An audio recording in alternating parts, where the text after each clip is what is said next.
Hi and welcome back to the Citytilidie channel. Yes, let's tear this apart. Let's look at the ins and outs of City 2, Wydad AC 0. Yeah, crowd of 37,446. I thought we'd fill these places. Weren't we filling these grounds with City fans in America a year or two ago? But hey, that was the Champions of Europe, wasn't it? But anyway, I don't know. Not a bad crowd compared to some of the others we've seen, I assume. Match day one, of course, of the Club World Cup. There could be 7 of these, so this is a story of the game for the first one.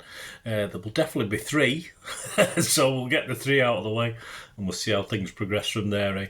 So we're going to look at the game's main talking points. There were 1 or 2, wasn't there? An interesting one, certainly that one involving Rico Lewis, which, yeah, I've got a take on that one. I'm not too sure. I'm a bit confused by that one. I think Joe Bray was a bit confused as well on social media by what he said. I think he's a bit like me though, and for me, for me to say I'm like Joe Bray, very unusual. But hey, we'll talk about it later. Let's have a look at the City lineup. I won't bother with their lineup. We don't really know them. We won't be playing them again anytime soon, will they? No disrespect, but this is a City vlog after all.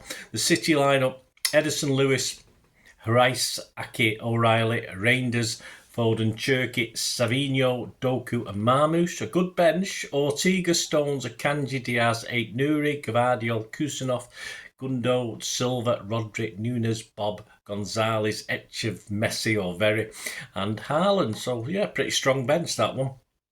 We didn't have long to wait, did we, guys? 2 minutes, it's 1-0 to us. Aki plays a lovely dink over to set Doku, who got into, timed his run perfectly, was definitely onside, got him behind.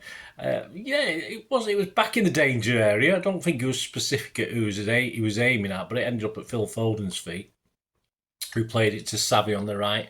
A bit weak from the keeper. Was it Benabid? I think the keeper was called. It was sort of palmed out. He should have really caught that, but he had a tendency to punch things out or palm it out, as a lot of international goalies do. I don't understand the logic of it. If you can catch it, you catch it. It's simple. You've got to have confidence. As a goalkeeper, you've got to have confidence. You don't have any confidence, you may as well not be a goalkeeper. So, yeah, he should have really held on to that one. But, of course, Foden's on hand to place the rebounding. Just my verdicts on that. Just poor goalkeeping, but well placed by Phil. 8 minutes, Marmoush has a shot from the edge of the area, but it's just inches wide of the far post. Some nice quick feet from Cherki in the build-up to that. He tried a little back heel, didn't quite come off, but of course Savvy got involved as well. 10 minutes, Mufid, gets ahead of Lewis, places a pass towards Lort, who's unmarked but just unable to get a toe on the ball. Mufid did all right. Lewis and O'Reilly and Rice struggled at times at the back, but did they get much cover from the guys in front of them? I'm not too sure. But normal defensive frailties sort of resumed as early as this 10th minute against, not the greatest opposition, but they're okay. 13 minutes, Mufid has a goal from 50 yards out, tries to catch out Edison. His shot's well struck, on target, superbly good technical ability. But Edison is backpedaling quickly to collect. No Ortega off the arse for this one, was there? 15 minutes, Marmoush, but for I think it was an overhead attempt that really wasn't. It was a bit dangerous. I mean, I know there is a time to do an overhead kick in the box and a time, Dennis Stewart, and a time not to do an overhead kick in the box, and this was probably one of the times you don't do it. 31 minutes, another let-off for City. Rice is found wanting at least twice, although the ball had a sort of wicked spin on it the second time round when the ball was popped up. But it was him initially who played a poor ball off in the Wydad half that had lost, and they actually had transition then. And of course, Rice looked well placed to stop him. Had a couple of yards on the player, but the ball sort of bounced wickedly. But again, Rice perhaps could have done better. Then we got into the box. He sat him down. He put him on his arse. But unfortunately, Lorch with that one-on-one opportunity, once he cut it back, he slipped as well, which was fortunate for City, unfortunate for him. He eventually passes it to Malula, whose shot is well blocked by Edison. Good save by Edison, but a bit of a comedy of errors, mainly from Heiss in that one, but we got away with that one, and mainly thanks to Edison, who stood up strong and saved a shot. 37 minutes, Cherky back to Foden, whose shot is well saved by Benabid. He did well. That I've been critical, but he did all right with that one. He got well down at the near post. Good instinctive goalkeeping. Like, you sort of find yourself diving the way you think the ball's coming, and if you're lucky, and you make your own luck as a keeper, sometimes you're rewarded with it sticking in your body, and that's exactly what he did. So good goalkeeping. 42 minutes, so it's 2-0 for City, of course, as Foden swings an excellent far post corner. And Doku gets in front of the dozing defender. We'll have a word on corners in a second. Doku got in front of the dozing defender and sort of met it Haaland-esque into a kung fu fighting sort of volley for 2-0 to City, which would be the final goal, though we didn't know it then. Plus 3 minutes injury time. We rode our luck a little in that half, but and what's with all this wrestling in the box on set pieces? There was a stage a couple of years ago when they started giving penalties out for stuff like this, and what I know it's hard. I know when someone's trying to grapple you, your instinct is to grapple them back. Of course it is, but as an attacker or even a defender on a corner, whatever it is, I mean, try it like you would do, keeping your arms out of the way for a shot in the box that might hit your arm. You don't want to give a penalty. Try not to wrestle back, because if you wrestle back, the referee has that option. Oh, it's 50-50, I can't give a penalty. So again, it works the other way around. The defenders can do it as well. If a striker's been a bit, but defenders can get away with it a bit better, so that's not a problem. But as a striker, just try and keep your hands down. Just try and move around. And if this guy's holding on to it and your hand's down, what's the ref? The ref's got to give a penalty. He's got to do it. So it really pisses me off. Just do it. Just, set piece coach, whoever it is at City, just start doing this. Just tell the players, try and stop this, whether sort of knocking them out of me, because it gives the referee that decision then. The referee's wrong, but referees are pretty thick, most of them. They're just on the basics of football. So just let them make that decision and force them. If the defenders are manhandling you and you've got your arms down, it's got to be a penalty, surely.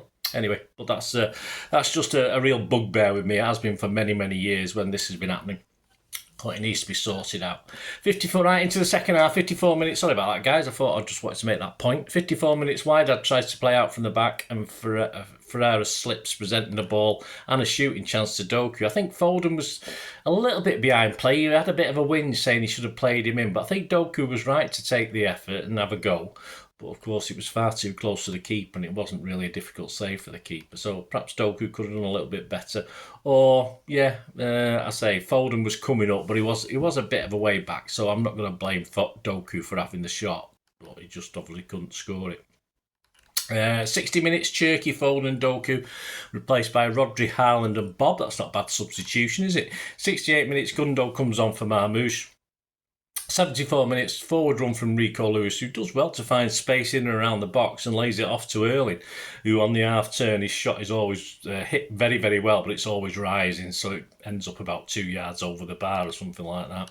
And of course, then you've got the big talking point, and the one I'm not overly convinced about with this. I think Lewis, what's the word? A bit too, it's not lazy, a bit too not in control of himself once he'd made the tackle. I think he could have controlled himself better. There's nothing wrong with the player. He got up, he was writhed around in agony. There was nothing wrong with him. There's no stitches to his throat. I mean, I've had stitches to my throat when I've dived at people's feet as a goalkeeper in the old days, but there's none of this Edison where he got his throat ripped out basically, and he could have been up, but he got up, he was fine, no problem.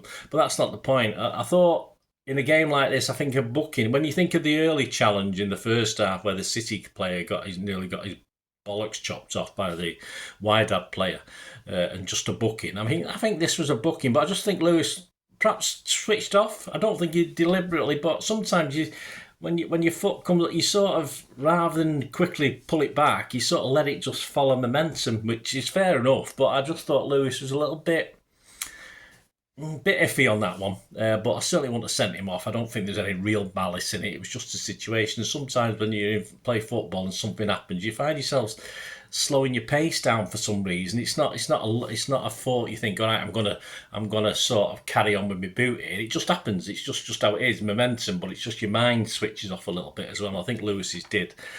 So I wasn't surprised he was sent off. I was surprised perhaps that VAR might have changed it, but yeah. Listen, he's suspended in the Club World Cup. It's not the end of the world, is it? It doesn't really matter. He's not going to miss the Premier League games, is he? But so anyway, that was my thoughts, and I think Joe Bray was a similar thing. He wasn't surprised by the red, but he was surprised by the red. He said so. I think that's how I'm looking at it as well. But the player's fine, so that's all good, isn't it? 90 minutes. Nunes is on for 92 minutes. I think Nunes is on for Savvy, of course, just to sort of make up for Lewis being off. We had 6 minutes injury time and just enough time for a reasonably rusty Rodri in that 30 minutes or so that it was on to sort of nip in, does what he does at best, nipped in, nipped the ball off the Wydad player and played it lovely, great through ball to Haaland, who perhaps should have done better, but he just hit the keeper. The keeper did exactly what he's supposed to do, got his angles right, cut the space down. But I think Haaland, for all them, I'm sorry for what he earns and his reputation, should have perhaps done a little bit better with that. So I was a bit disappointed, but he should have done better. And that's it, really. I think the second half was a bit of a damp squib. But over the 90 minutes, I think Wydad were well worthy of a goal. I think they deserved a goal, but I still think City probably worth the win. And yes, we did see some of the problems of last season as far as defending. I don't think and of course it was a very inexperienced defence apart from Nathan Ake. But they were left exposed a little bit in front. But that'll take time to sort out with the new players. Of course it will. You've got Reinders, who was outstanding as well. Check out my player rating show, guys, for individual scores, etc. But yeah, so I'm sure the double Pep team are working on this. But yeah, hopefully we've got another 6 World Cup games. Although personally, I probably think we'll play another 3 or 4. Hopefully that might be it. But we'll see. Let's stay positive. I believe Real Madrid just drew with some non-entity of a team last night, so you never know, do you? Anyway, we'll see how that goes. But yeah, we just need a little bit of cover for that defence, and it was a weak defence. Let's be honest about it. We've got 2 or 3 players to come into that defence that'll make it 10 times better. So I'm not going to worry too much about that. But we need that little bit of cover in front of the back four that we weren't getting last season when we were at our worst. And Pep still got to sort out, the 2 Peps have still got to sort out how we do that this season. New set piece coach, yeah, it seemed okay. I wouldn't say the corners and stuff were any more spectacular. Just basic corners, really, but perhaps we should have been taking basic corners for the last 8 years. Imagine what we would have won if we took full advantage of all these set pieces over when we've been cracking. Like I say, it's all right when you're winning 4 and 5-0 and you've got a cracking team. But when you're getting 15 corners in a game, you're not scoring from one. When you're struggling, that's when it all matters, isn't it? So perhaps a bit. Is it too late? No, it's never too late because we're starting from scratch, isn't it? But we could have done with this decent set piece coach. I don't know who he was a few years back, certainly 4 or 5 years back, and probably would have done a lot better. And that's hard to say, isn't it, considering what we've done? But hey, there you go. At least it seemed to work. We'll see. And our superior player of the match... Oh, no, sorry. That's what they're calling it, isn't it?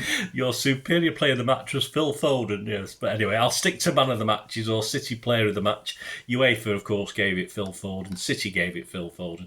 I gave it Jeremy Doku, just a little bit from Reinders, I suppose. OneFootball.com site give it Reinders with an 8.5 score. Goal.com gave it Doku with an 8 score. The journalist Simon Pekowski give it Foden. Stroke Doku both got an 8, and John Cross give it Foden with an 8 as well. Some of the headlines, the eye paper, the back page. At least Foden's having fun. City star puts rough season behind him at Club World Cup. Inside, Jack Gorn writes, fresh Foden determined to prove people wrong. In the Mirror, John Cross, very busy journalist John Cross, on his back page, Philly Foden fires up City. Inside, same old Foden. Guardiola's new look City taking shape, but it's one familiar face that's ruling the roost. The Express back page, John Cross again. Red Rico's fuming. Inside, Phil makes quick point. For gain, Foden hits early goal in statement display. The Guardian back page, Foden reborn in the USA. Inside, Jamie Jackson, Foden launches fresh start, but Guardiola puzzled by Lewis Red. Yeah, well, I don't know if I've helped him sort that out, what happened there, but that's my thoughts on it anyway. Our local paper, of course, the Manchester Evening News back page. Here's looking at you, Phil. See, Casablanca, well done. That's the best. That's the best header, I think. Well done. I hadn't even thought of that until I just read it. Then I wrote it down and typed it and stuff. I hadn't even thought about that until here's looking at you, Phil. Anyway, younger watchers won't say what the fucking hell you on about, Bernard, but older guys might know. Inside answers on a postcard. Again, younger members will say, "What's the bloody hell's a postcard?" Right, inside Simon Bukowski, Foden showing cut. Win means City future looks smiles better, and Pep having a whinge about the season already. The season is too long, 11 months, but remain positive. Well, mate, if you got your way of a small squad, we would be in shit street, wouldn't we? Let's be honest about it. So just get on with it. Get on with the players. If you have to drop players, it's up. You're a manager. That's your job. You have to tell them and stop stressing over it. What do you want? Blood? Probably. Anyway, out. That's it, guys. Hope you enjoyed that. My little views and thoughts. Let us know your views and thoughts as ever.